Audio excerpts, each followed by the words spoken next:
কাজের টাকা চাইতে গিয়ে মালিকের হাতে আক্রান্ত শ্রমিক, এমনটাই ঘটনা ঘটেছে মুর্শিদাবাদের ফারাক্কা থানার জোরপুকুরিয়ায়। বিশদে জানবো, আমাদের সঙ্গে রয়েছেন আমাদের প্রতিনিধি কল্যাণ চন্দ্র। কল্যাণ, কি জানতে পারা যাচ্ছে? দেখো, যেটা জানা যাচ্ছে যে ফরাক্কার গোয়ালবাড়ি জোরপুকুরি এলাকায় পিন্টু শেখ সে কিছু টাকা পেত একজনের কাছে এবং তাকে ডেকেছিল তাই টাকা দেবো বলে। এরপরেই তার উপরে হঠাৎ করে হামলা করে, তাকে চাকু মারা হয়, তার পেটে চাকু মারা হয়, তাকে লাঠি সোটা দিয়ে মারা হয় এবং তাকে বাঁচাতে গিয়ে এক প্রতিবাদী তিনিও আক্রান্ত হন। তিনি ভয় ছুটে পালিয়ে আসেন। এরপরে লোক জানাজানি হতে পিন্টু শেখকে প্রথমে স্থানীয় একটি বেসরকারি হাসপাতালে, এরপরে মালদা মেডিকেল কলেজ হাসপাতালে ভর্তি করা হয়েছে।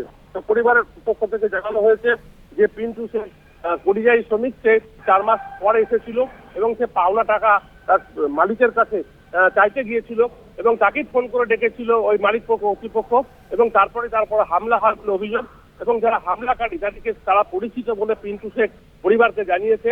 ঘটনা তদন্ত শুরু হয়েছে, ইতিমধ্যে পুলিশ একজনকে আটক করেছে। তবে এর পেছনে শুধুমাত্র টাকা পয়সার কারণ রয়েছে না অন্য কোনো কারণ রয়েছে সেটা খতিয়ে দেখছে পুলিশ। অঙ্কুর, ধন্যবাদ। আমাদের সঙ্গে ছিলেন আমাদের প্রতিনিধি কল্যাণ চন্দ্র।